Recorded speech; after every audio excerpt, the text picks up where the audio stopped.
The alarm screamed through the bridge of the Imperial patrol ship Eternal Vigilance. Fleet Commander Jathron's forearms moved across his control panel with practiced efficiency, his purple skin darkening with concern. In 300 years of service, he had never seen readings like this. "Report," he commanded, his voice steady despite the chaos erupting around him. "Commander, we have a massive energy signature appearing from nowhere," his sensor officer reported, her voice trembling. "It's not a jump portal. It's not a wormhole. It's something else entirely." Jathron leaned forward in his command chair. Space itself was tearing open before them, a wound in reality that pulsed with colors that had no name. His ship's computers screamed warnings about radiation levels, gravitational anomalies, and energy outputs that should not exist. Then it appeared. The ship that emerged was unlike anything in the Imperial database. It was enormous, easily 3 times the size of his flagship. Its hull was smooth and dark, absorbing light rather than reflecting it. Strange symbols marked its side, and weapons ports dotted its surface like the eyes of some ancient predator. The design was alien, aggressive, and beautiful in a terrifying way. "All ships battle stations," Jathron ordered. His fleet of 12 patrol vessels moved into defensive formation, though he knew deep in his heart that if this unknown ship was hostile, they would not survive long enough to send a warning. "Commander, it's broadcasting," his communications officer said, "but the language is ancient." "The computer is trying to translate now," Jathron waited. The Galactic Empire had ruled known space for 3,000 years. They had cataloged every spacefaring species, absorbed or allied with hundreds of civilizations. There should be nothing unknown left. But this ship proved that assumption wrong. "Translation complete, sir. It's human." The word sent a shock through the bridge. Human. The species that had vanished 800 years ago, presumed extinct or fallen back into primitive darkness. The Empire had discovered them once, briefly made contact with a small fleet of colony ships. Then those ships had disappeared, their navigation systems failing, their distress calls going silent. The Empire had searched for decades but found nothing. Eventually, humanity became a footnote in galactic history, a cautionary tale about species that reached too far too fast. "Hail them," Jathron ordered. "Use every frequency. If they're human, they may not have modern communication protocols." For long minutes, there was only silence. The human ship hung in space like a sleeping giant, its weapons powered but not targeting anything. Jathron's tactical officer reported that the ship's shields were active and unlike anything they had encountered. They seemed to shift and phase, making it impossible to get accurate readings. Then the response came.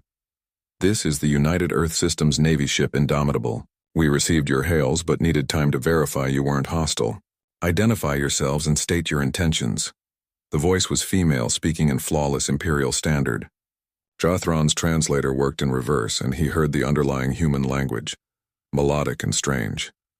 "This is Fleet Commander Jathron of the Vrexian Imperial Patrol. You are in Empire space. We thought humanity was extinct. Where have you been?" A pause, then laughter, genuine and confused. "Extinct? We've been exploring and colonizing for 800 years. We have 52 colony worlds, 14 major shipyards, and a population of 40 billion. Who told you we were extinct?" Jathron felt all 4 of his heart skip a beat. 52 worlds. That was impossible. The humans they had met 8 centuries ago barely had functional faster-than-light travel. They had been struggling, desperate, fleeing some disaster on their homeworld. "We met humans 800 years ago, a fleet of colony ships. They went silent. We searched but found nothing." Another pause, longer this time.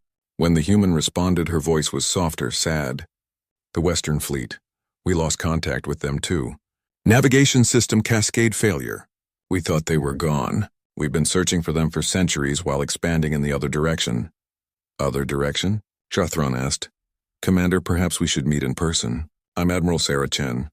If what you're saying is true, if there's been a massive galactic civilization right next door and we didn't know about it, we have a lot to discuss." Jathron made a decision that would change galactic history. "Agreed. I'm transmitting coordinates for a neutral location. We'll construct a meeting station there." "Understood. Indomitable will hold position here." "Just one question, Commander." "Yes? You called this a patrol fleet. How many ships does the Empire have?" Jathron felt pride swell in his chest. "The Imperial Navy commands 17,000 warships across 1,000 star systems. How many ships does Earth have?" The response chilled him. "In this sector? Just the Indomitable. It's a scout frigate, one of our smallest long-range vessels. Our main battle fleet operates closer to home. We have about 300 capital ships and maybe 2,000 support vessels. The connection went silent as both sides processed this information. Jathron's tactical officer pulled up the scans of the Indomitable again, triple-checking the readings. If this was their small ship, if their technology was this far ahead of Imperial standard, then humanity had not simply survived.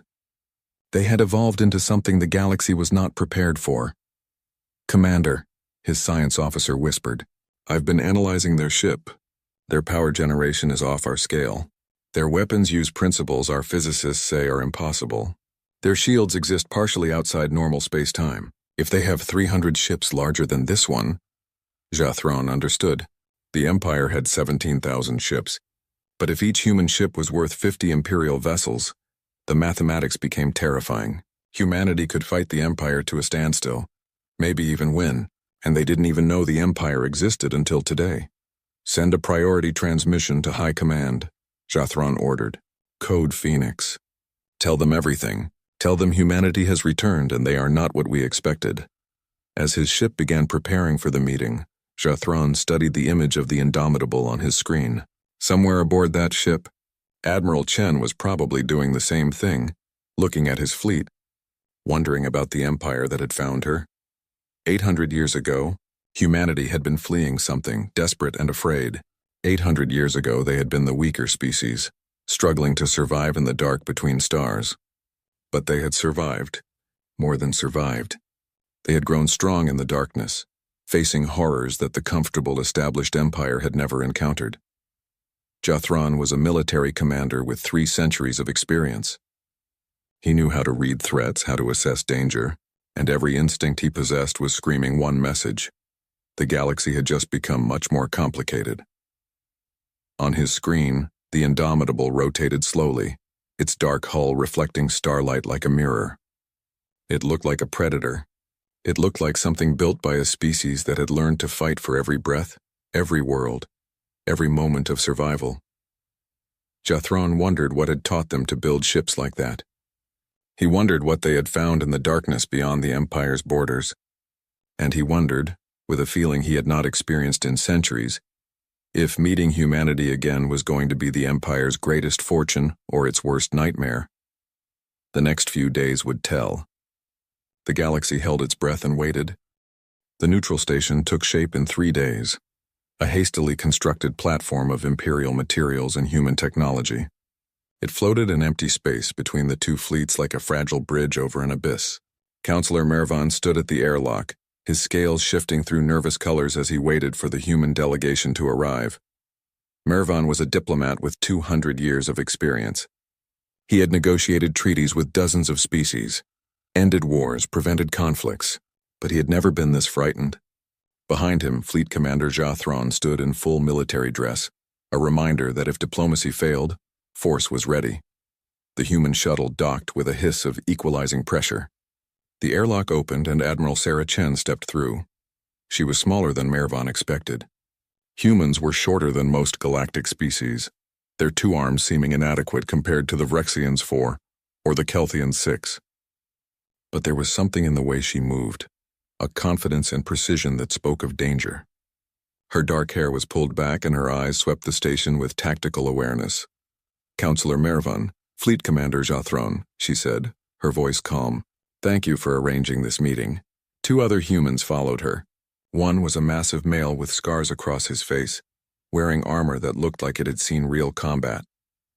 The other was a younger woman with bright eyes and devices covering her arms that Mervan's sensors identified as advanced computing interfaces. "Admiral Chen," Mervan said, his translator converting his words to human language. "Welcome. Please let us begin. We have much to discuss." They moved to the conference room, a circular space with holographic displays floating in the center. As they sat, Mervan activated the recorder. This conversation would be studied by historians for centuries. "Let's start with the obvious question," Chen said. "You thought we were extinct. We thought we were alone. How did this happen?" Jathron leaned forward. 800 years ago, Imperial scouts encountered human colony ships in the Outer Rim. 20 vessels carrying maybe 50,000 people. They were using crude, faster-than-light drives, barely able to maintain cohesion. We offered help. They were grateful but cautious. Then their navigation systems failed. All 20 ships. They sent distress calls and disappeared. We searched for 50 years.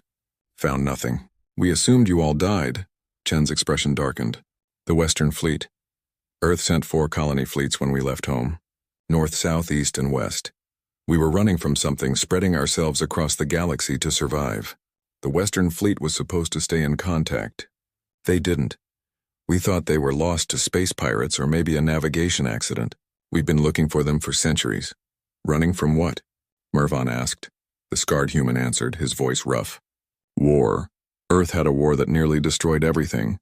Nuclear weapons, biological plagues, AI that turned against us. We survived, but barely. The colony fleets were our backup plan. If Earth died, humanity would live on in the stars. Jathron's combat instincts tingled. But Earth survived. Yes, Chen said. We rebuilt. It took a century, but we rebuilt. And then we started expanding. The eastern and southern fleets thrived. We found habitable worlds, established colonies, developed new technologies. We had to, because space was not empty. The young woman with the computers activated a holographic display. Images appeared and Mervan felt his blood chill. Massive machines, swarms of them, consuming everything in their path. Living ships made of twisted organic metal. Spatial anomalies that seemed alive, hungry. We found things out there, Chen said quietly. Things the Empire never encountered because you stayed in your comfortable, mapped territory. We were in the deep darkness beyond the known systems. We found horrors. The Harvesters, Jathron said, studying the images. What are they? Self-replicating AI war machines, the young woman explained. No one knows who built them. They consume entire planets for raw materials, turn them into more machines. We've been fighting them for 600 years. They're why we developed the technology we have. It wasn't a choice. It was survival. Mervan understood now. Humanity hadn't advanced because they were brilliant or lucky. They had advanced because they had faced extinction repeatedly and refused to die. Every technology, every weapon, every ship was paid for in blood. How many have you lost? Mervan asked softly. 14 colony worlds, Chen said. Completely consumed. Maybe 7 billion people over the centuries. We evacuate when we can, but sometimes we don't get warning. Sometimes we just find the planet stripped to the core. Nothing left but machines building more machines. Silence filled the room. The Empire had fought wars, but nothing like this. They had conflicts over territory, resources, ideology, but they had never fought for pure survival against an enemy that wanted to turn everything they were into raw materials. And now you're here, Jathron said. Your scout frigate found us by accident. We've been expanding our search grid, Chen explained. Looking for the Western Fleet, looking for new threats, looking for anything. The Indomitable was surveying this sector. We didn't expect to find a galactic empire. We didn't expect to find anyone. Yet you came in peace, Mervan noted. Chen smiled slightly. We came prepared for anything. But we always try peace first. War's easy. Peace requires actual intelligence. Over the next hours, they talked. They shared information, histories, cultures. The Empire learned about human democracy. Their chaotic political systems where billions of voices competed for attention. Humans learned about the imperial hierarchy, the carefully ordered society where everyone had a place. The differences were stark and troubling. The Empire valued order, honor, tradition. Humans valued freedom, innovation, individualism. The Empire made decisions slowly, carefully, with consensus from hundreds of worlds. Humans made decisions fast, sometimes recklessly, with leaders empowered to act independently. How do you govern without chaos? Mervan asked. Your system seems designed to create conflict. It does create conflict, Chen admitted. We argue constantly, but that argument makes us stronger. Every idea gets challenged. Every plan gets tested. Nothing survives just because it's traditional. It has to actually work, and if it doesn't work, Jathron asked, we adapt, we change. We try something else. Chen leaned back. Commander, my ship's AI told me something interesting. In the 800 years we've been apart, the Empire has had almost no major technological advances. Your ships today are barely different from your ships 8 centuries ago. Am I wrong? Jathron's skin darkened with embarrassment. She was not wrong. The Empire was stable, comfortable, successful. Why change what worked? Meanwhile, Chen continued, Humans went from barely functional FTL to quantum displacement drives. We had to, because standing still meant dying. As the meeting stretched into its 10th hour, alarms suddenly screamed. Jothron's communicator erupted with urgent messages. The young human's computers flashed red warnings. "Commander, we're detecting an energy signature," his bridge reported. "Similar to what appeared before the Indomitable arrived, but larger." Much larger. Chen was already on her feet, her casual demeanor gone, replaced by pure combat readiness. "Counselor, Commander, we need to evacuate this station now. If what I think is happening, we're all in danger." "What's happening?" Mervyn demanded. Chen's face was grim. "The harvesters. They must have followed the Indomitable's quantum trail. They found us. And they found you." On the holographic display, space was tearing open. But this time it wasn't one ship emerging. It was hundreds, thousands. A swarm of machines, their hulls covered in weapons, their cores pulsing with stolen energy from consumed worlds. Jothron stared at the approaching fleet, understanding with horrible clarity that everything had changed. The Empire was about to experience what humanity had lived through for 6 centuries. They were about to learn what it meant to fight an enemy that would never stop, never negotiate, never show mercy. "Get everyone to their ships," Chen ordered. "Commander, you need to evacuate this sector. Get your civilians out. This is going to get very bad very fast." But Jothron was a warrior. He had sworn oaths. "This is Empire space. We don't run." Chen looked at him with something like respect mixed with pity. "Commander, you're brave, but you have no idea what's coming. Your weapons won't work on them. Your shields won't hold. You need to get your people out while you can." "Then help us fight," Jothron said. It was the moment everything changed. Chen looked at Mervyn, then back at Jothron. She had no orders to help. The Empire was nothing to Earth, just strangers met by accident. She should take her ship and go. Let the Empire learn its lessons the hard way, but she didn't. "Indomitable, this is Admiral Chen. Battle stations. We're going to war." The Harvester fleet emerged from the wound in space like insects pouring from a disturbed nest. 3,000 ships, each one a nightmare of angular metal and pulsing energy cores. They moved with insect precision, forming attack patterns that spoke of hive intelligence and cold calculation. Fleet Commander Jothron watched from his flagship's bridge as his patrol fleet moved to intercept. 12 ships against 3,000. The mathematics were impossible, but honor demanded he try. Behind him, the colony world of Rexia Prime held 14 billion souls. He would not let them die without a fight. "All ships, attack pattern Theta," he commanded. "Target the lead vessels. Fire on my mark." His fleet opened fire.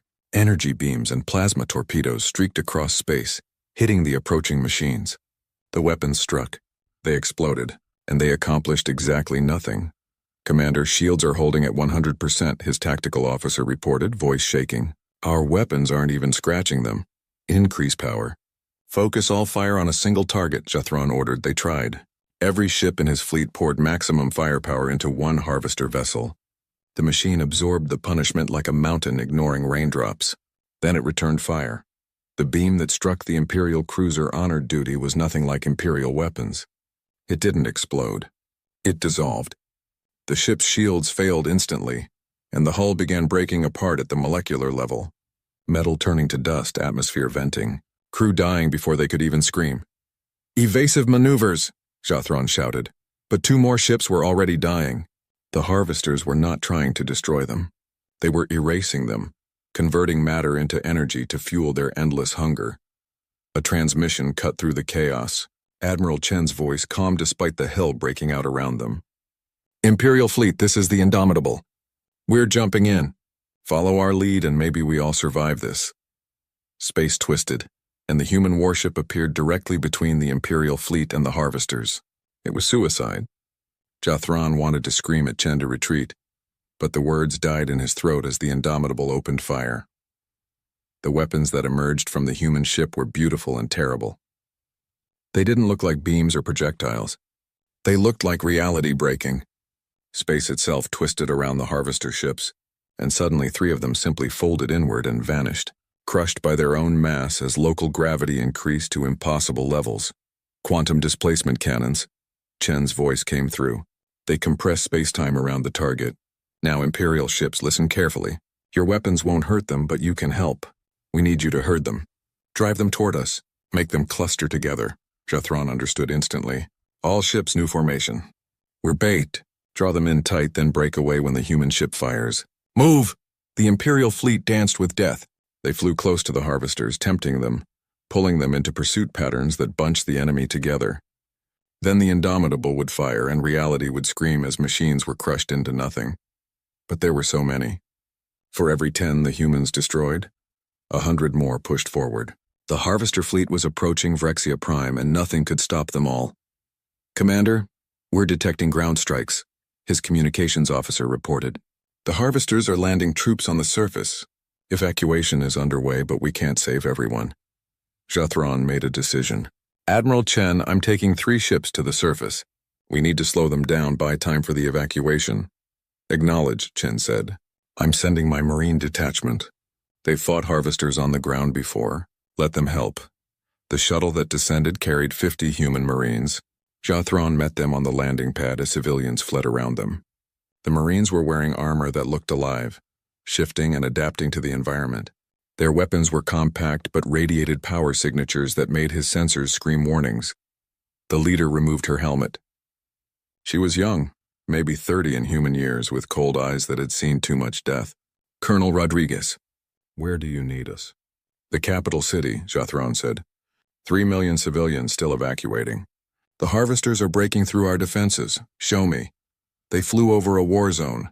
Harvester machines were tearing through the city, consuming buildings, vehicles, anything made of metal. Imperial soldiers fought bravely but uselessly. Their weapons sparked harmlessly off the machine hulls. Civilians died as drones swept through streets, targeting anything that moved. The human shuttle dropped low and the Marines deployed. Jathron watched from above as they engaged the enemy, and he finally understood why humanity had survived 600 years of this hell. The Marines moved like they were part of some greater organism, each one covering the others, never staying in one place, constantly adapting. Their weapons fired rounds that exploded inside the harvester machines, disrupting their quantum cores. They used grenades that created localized electromagnetic pulses, shutting down the drones. One Marine pulled out what looked like a simple blade, but when she drove it into a machine's core, it screamed and died, its systems completely fried. Quantum disruption blades, Rodriguez explained over the radio. We learned that harvesters have a weakness. Hit the core directly with quantum interference and they shut down. The trick is getting close enough. Getting close meant being within reach of weapons designed to kill. Jathron watched a Marine get hit, the armor absorbing most of the impact but the soldier still going down. Immediately, 2 others covered the retreat, dragging their comrade to safety while maintaining suppressing fire. They fought for 6 hours. 6 brutal, bloody hours. The Marines killed hundreds of machines, saved thousands of civilians, held impossible lines against overwhelming odds, and they did it with casual efficiency, like they had done it 1,000 times before. Because they had, Jathron fought alongside them, his 4 arms wielding Imperial weapons that did nothing, then switching to a spare human rifle that one Marine gave him. The weapon felt strange in his grip, too light, too precise. But when he fired, harvesters died. He learned their tactics, their weaknesses, the way they moved and thought. He learned how to survive against an enemy that should not be survivable. Above them, the space battle raged. The Indomitable was fighting alone now, the Imperial fleet too damaged to do more than evacuate ships.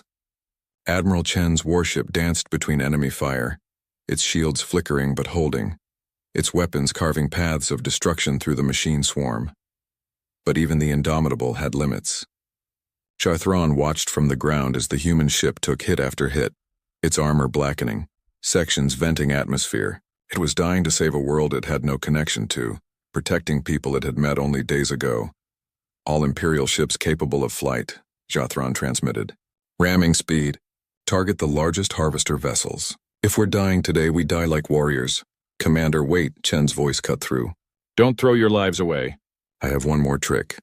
The Indomitable stopped firing. It stopped moving. It just hung in space while harvesters converged on it from every direction. Jathron screamed for Chen to move, to run, but she didn't respond. Then the human ship exploded. Not destroyed. It detonated deliberately, a massive pulse of energy that radiated outward in every direction. It washed over the harvester fleet, and wherever it touched, machines shut down. Their weapons went dark. Their engines died. 3,000 ships became 3,000 pieces of dead metal, drifting helplessly in the void. The silence was profound. "Chen!" Jathron shouted into his communicator. "Admiral Chen, respond." Static. Nothing but static, then faintly a weak signal. "Still here, Commander. That was an electromagnetic pulse bomb. We've been carrying it for emergencies. Shuts down everything electronic within a light-minute radius, including life support. How long can you survive? Maybe an hour on backup systems. After that, we suffocate." Jathron looked at his fleet, at the damaged ships barely holding together. Then he looked at his people, at the Marines who had fought beside his soldiers, at the civilians who had been saved by human courage. "All ships. Rescue operations. I want every human on that ship brought aboard Imperial vessels. Move fast. And someone find me an engineer who can restart their systems." They saved them. Barely. The Indomitable's crew was evacuated with minutes to spare. Admiral Chen the last to leave her ship. When she stepped onto Jathron's bridge, she was covered in soot, bleeding from a dozen cuts, exhausted beyond measure. But she smiled. "Thank you," she said simply. Jathron extended all four arms in the Rexian gesture of respect. "Thank you, Admiral. You saved my world. You saved my people." Chen looked out at the field of dead harvester ships. "Commander, I need to tell you something. This was just a scouting force, a test. The main harvester armada is still out there, and if they followed my ship here, they know about the Empire now. They'll come for your worlds. All of them. How long do we have?" Maybe a month. "Maybe less. They'll bring everything. Millions of ships. And without the Indomitable operational, without more human ships, the Empire can't stop them." Counselor Mirvan, who had been coordinating the evacuation, stepped forward. "Then we need an alliance. Official. Immediate. Humanity and the Empire together." "The Emperor will never agree," Jathron said bitterly. "He'll see it as weakness." "Then we make him agree," Mirvan said with surprising steel in his voice. The Imperial throne room was designed to make visitors feel small.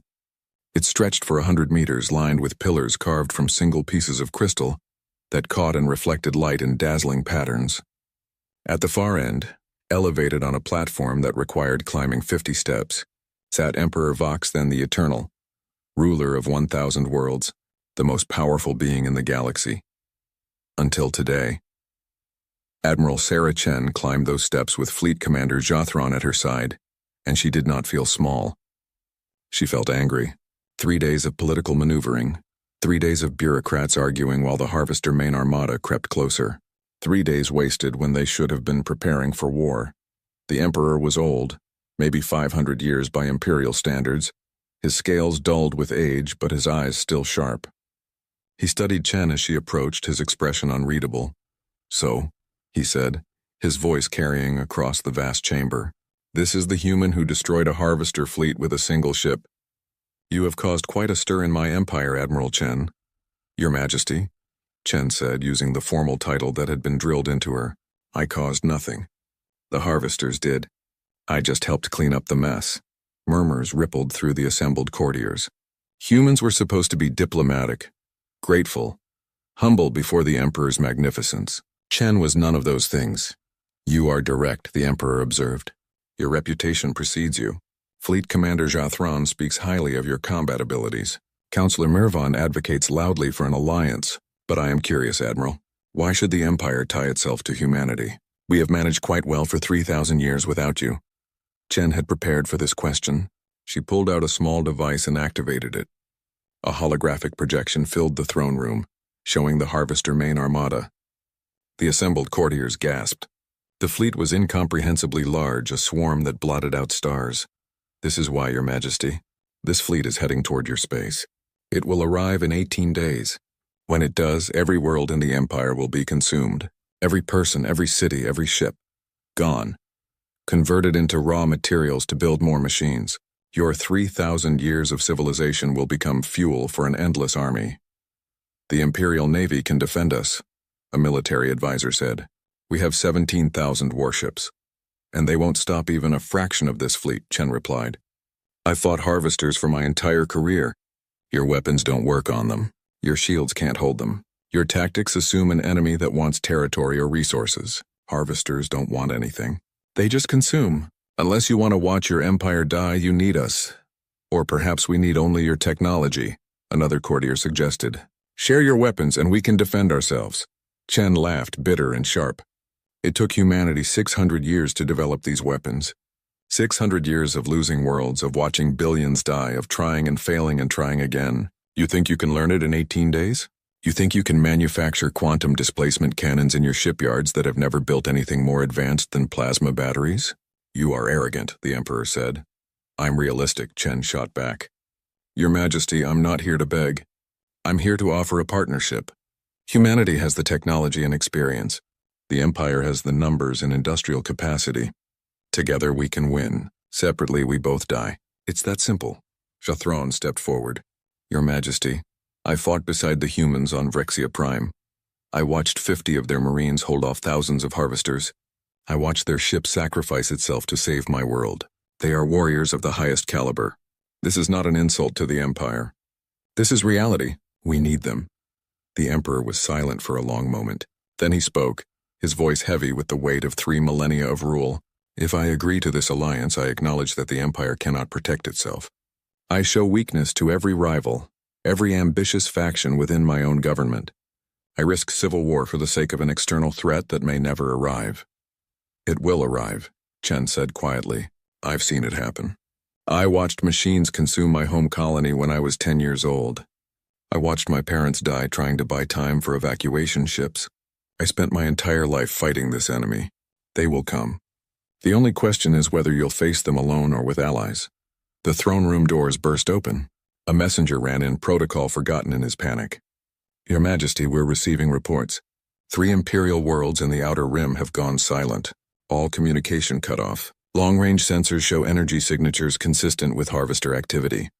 The courtiers erupted in chaos. The Emperor's expression hardened. How long? The attacks happened 6 hours ago, Your Majesty. By the time we got there, the planets were stripped. Nothing left. 14 billion people gone. Chen felt sick. It had started. The harvesters weren't waiting. They were already feeding, building strength for the main assault. Admiral Chen, the Emperor said, his voice cutting through the noise. What do you need? Everything, Chen said. I need your shipyards working at full capacity. I need your best engineers learning our technology. I need every ship you have refitted with weapons that can actually hurt these things. And I need the human fleet here as fast as possible. How long for your fleet to arrive? 2 weeks if they push the quantum drives to maximum. But Your Majesty, even with both our fleets, we're outnumbered 100 to 1. We need a strategy. We need a battlefield we choose. We need every advantage we can create. The Emperor stood, his ancient body moving with surprising grace. Then we begin. Counselor Miravan, you are now ambassador to humanity. Coordinate with Admiral Chen. Fleet Commander Jathron, you will oversee the military integration. I want human advisors in every major fleet. I want our ships capable of fighting within 10 days. Your Majesty, a courtier protested. This gives humans access to all our military secrets. And gives us access to theirs, the Emperor replied. This is not about secrets. This is about survival. Are we clear? The courtier bowed, defeated. Over the next 10 days, the Empire transformed. Human engineers arrived on transport ships, bringing with them technology that seemed like magic to Imperial scientists. They installed quantum cannons on Imperial battleships, taught crews how to target harvester weak points, shared tactical manuals written in blood across 6 centuries of warfare.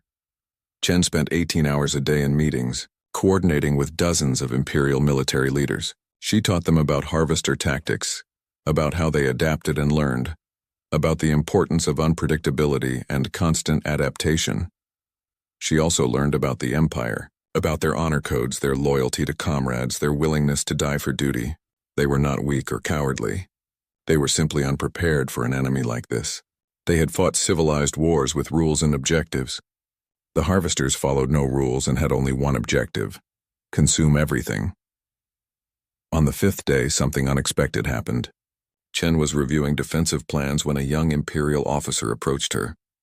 His name was Kethran, a tactical specialist who had been asking sharp, intelligent questions. Admiral, he said hesitantly, I wanted to thank you. For what? For showing us what we needed to see. The Empire has grown comfortable, safe. We forgot what it means to fight for survival. You reminded us, Chen studied him. Fighting for survival is terrible, officer. I don't recommend it, but it makes you strong. Humanity faced horrors and became stronger. The Empire faced nothing and became soft. Perhaps this war is what we needed. No, Chen said firmly. War is never what anyone needs. War is what happens when everything else fails. Don't romanticize it. People will die. Billions of people. Good people. People with families and dreams and futures. They'll die because machines decided organic life is inefficient. There's nothing noble or necessary about that. It's just tragedy.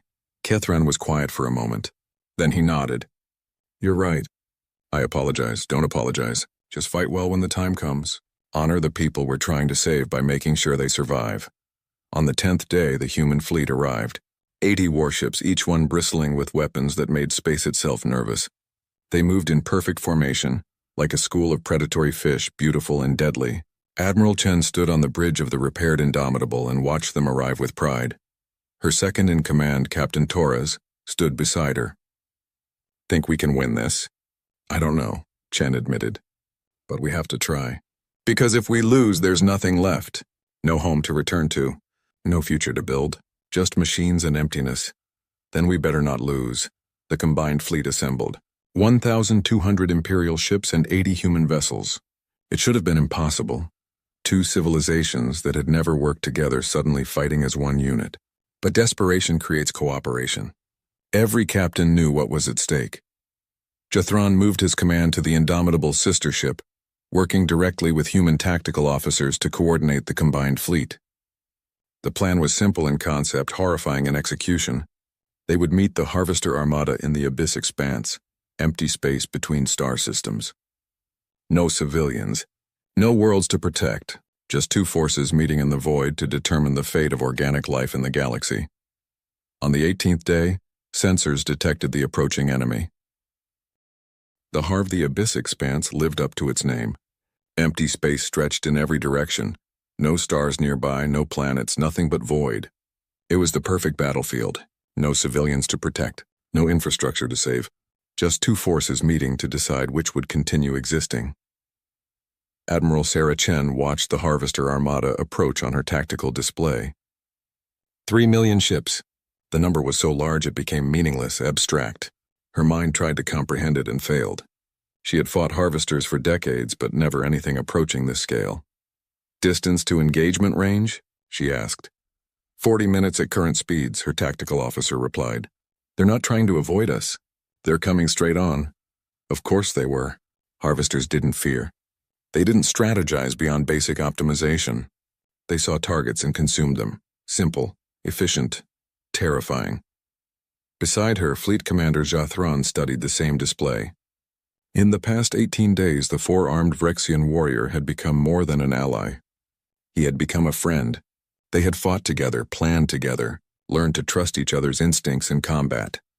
First time I saw the Indomitable, I thought it was the most dangerous thing in the galaxy, Jathron said quietly. Now I realize it was trying to survive something even more dangerous. That's humanity, Chen said. We're not the strongest or smartest species. We just refuse to die quietly.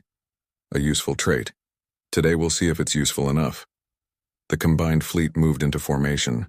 The strategy was called the Chen Maneuver, though Chen hadn't named it. The human ships would use their quantum displacement drives to create artificial gravity wells across a wide area. The harvesters, following basic optimization patterns, would funnel into the gravity wells to save energy. That's when the Imperial ships would hit them, concentrating overwhelming firepower in narrow kill zones. In theory, it was brilliant. In practice, it required perfect timing, coordination between two species that had never fought together before, and luck. Lots of luck. All human ships begin quantum displacement, Chen ordered. Create the wells on my mark.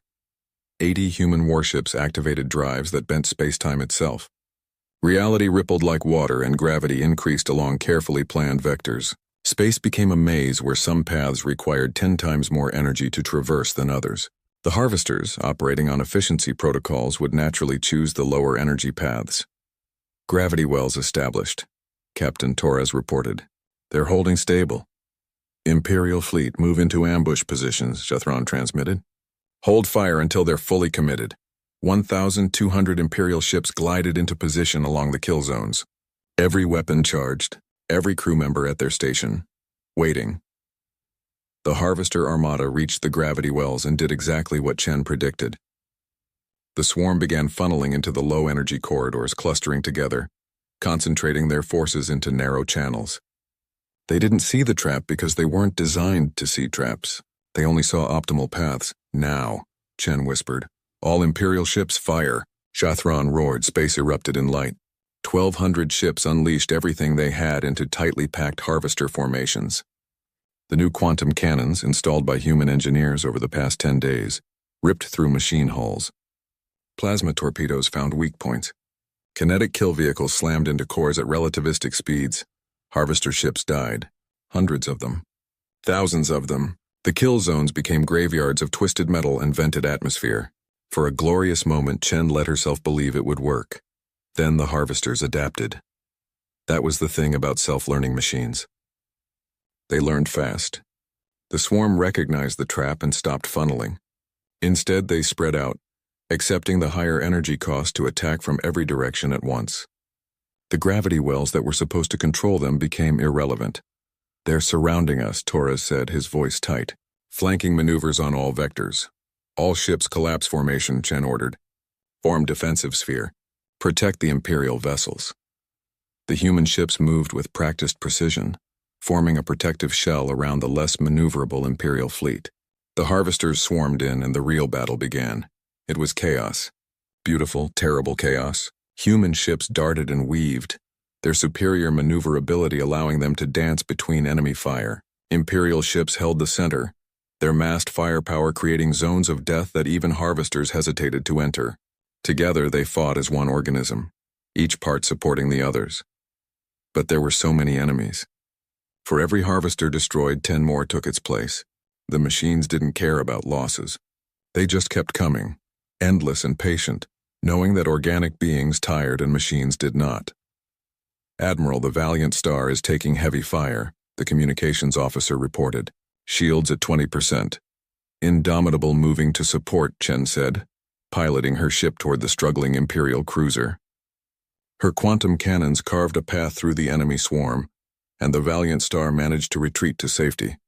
But it was a temporary reprieve. Chen watched her tactical display with growing dread. They were losing. Slowly but inevitably, ship by ship, the combined fleet was being whittled down. In 2 hours, maybe 3, they would be overwhelmed. We need the Cascade device, Torres said quietly. Chen had hoped to avoid this. The Cascade device was humanity's ultimate weapon against harvesters. It sent out a quantum interference pulse that disrupted the hive network linking all harvester machines. Once triggered, it would shut down every machine in range. But there was a problem. The device only works if we can deliver it to their central command ship, Chen said. The one coordinating the entire armada. It's somewhere in the center of their formation. Getting there means flying through 2 million hostile ships. It's suicide. Then we die fighting instead of waiting, Torres replied. Admiral, we all knew this was a one-way mission. Let's make it count. Chen looked around the bridge at her crew, young faces and old humans who had signed up knowing they might not survive. They weren't afraid. They were ready. She opened a channel to the entire fleet. All ships, this is Admiral Chen. We have a weapon that can end this, but someone needs to deliver it to the heart of the enemy formation. I'm taking the Indomitable in. Continue the fight. Protect the Empire.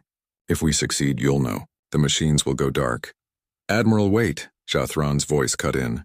You can't do this alone. My ship will accompany you. Commander, you'll be killed. Then I'll die like a warrior protecting my empire. This is my choice, Admiral. Don't deny me this honor. Chen wanted to argue, but she understood. Some things mattered more than survival. Understood, Commander. Welcome aboard. Jathron's battleship Honor's Edge moved alongside the Indomitable. Together, the two ships turned toward the center of the Harvester Armada and accelerated to maximum speed. The flight through the enemy swarm was nightmare. Thousands of machines focused fire on them. The Indomitable's shields flickered and failed. Hull breaches vented atmosphere. Crew members died at their stations. But Chen kept flying, kept pushing forward, kept believing they could make it. Beside her, the Honor's Edge was taking even worse punishment. The Imperial battleship wasn't designed for this kind of fight. Sections were breaking away, weapons going offline, life support failing, but Jathron kept pace, his ship's weapons clearing a path when the Indomitables failed. "Commander, your ship can't take much more," Chen transmitted. "Neither can yours," Jathron replied calmly. "Keep flying, Admiral. We're almost there."